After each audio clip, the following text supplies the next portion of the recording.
Robert Lawson,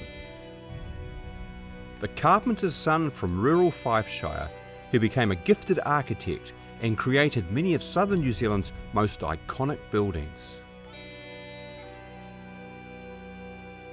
Robert Lawson probably did more to shape the architecture of Victorian Dunedin than anyone else.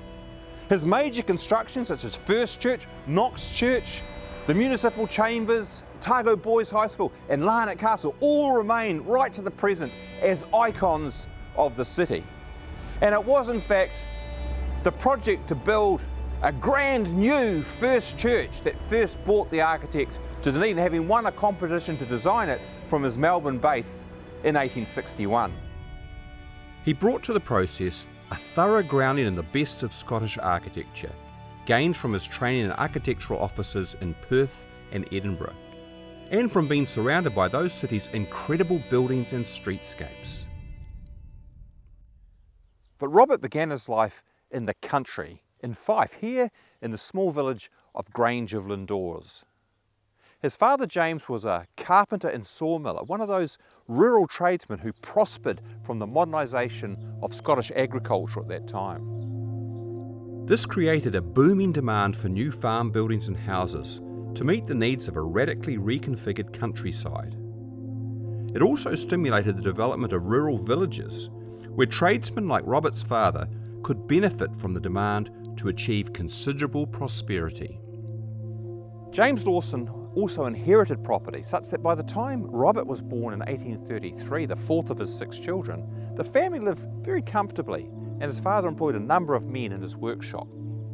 Robert got a good education here in the local parish school, where he excelled at drawing. And at age 15, he was apprenticed to an architectural firm in Perth, no doubt aided by his father's business connections in that town. Robert's potential was soon clear, and he transferred to a leading architectural firm in Edinburgh to complete his training. This saw him steeped in the Gothic revival and the influential work of Augustus Pugin. Working amidst the striking architecture of Edinburgh itself, surrounded by so many different building styles and fashions, Lawson absorbed the work of Scotland's greatest architects. His future career in the colonies would demonstrate a talent for adapting these various styles to a host of different settings and building types. But first, the young architect had to find an opening, and things began badly for him when he arrived in Melbourne in 1854 and was unable to get a start in his chosen field. Instead, he spent 2 years working on the Victorian goldfields as a prospector and a newspaper correspondent. Eventually, Lawson settled in a small Victorian town called Steiglitz, where he was the agent for a Melbourne newspaper, as well as secretary to a mining company. He may also have undertaken architectural work there, but it wasn't until the mining venture failed in 1861 that he decided to have another crack at his profession by setting up and practice in Melbourne. His brother, meantime, had crossed over to Otago, and with the discovery of gold there as well, news began to flow across the Tasman. In early 1862, this included advertisements for an architectural competition to design a grand new church for Dunedin's First Church congregation on Bell Hill. Lawson entered and won. By mid-1862, he was set up here in Princess Street, taking private commissions while he waited for the church project to get underway.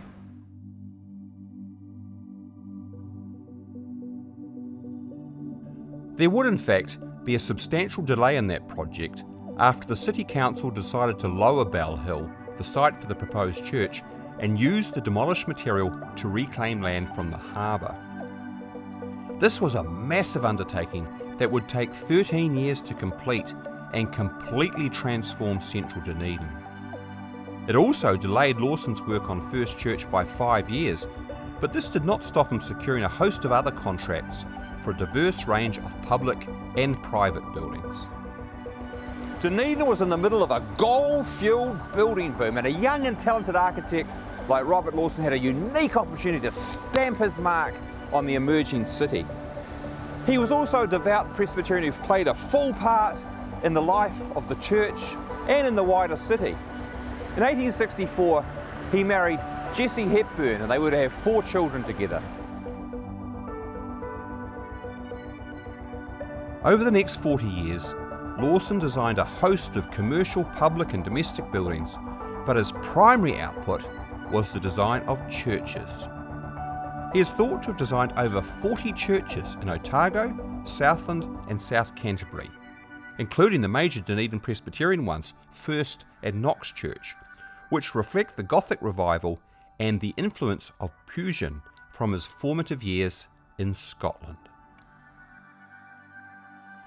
There were also banks, offices, shops, schools, warehouses and mansions, the most notable of which was Larnax Castle.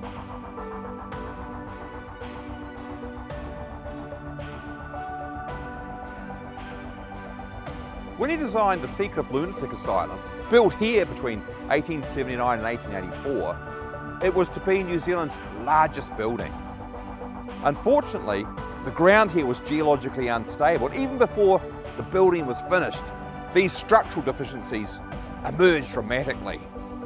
A subsequent commission of inquiry held Lawson directly responsible for the building's failure. And at the same time, as the Great Depression hit New Zealand, architectural work dried up for him. And then in 1890, problems emerged at First Church, now 17 years old, but requiring significant repairs. This embarrassment seems to have been the straw that broke the camel's back and led to Lawson withdrawing to Melbourne. He designed some very fine buildings there in this period, but 10 years later, he returned to Dunedin and entered into partnership with a former pupil, James Salmon. It was in fact a period of semi-retirement, the ageing Lawson declining markedly in health, but it still came as a real surprise to everybody when he died of a heart attack while visiting a half-sister in South Canterbury in 1902. He was 69 and left behind Jessie and 3 adult children, but he also left behind an enduring legacy of some of our region's finest buildings.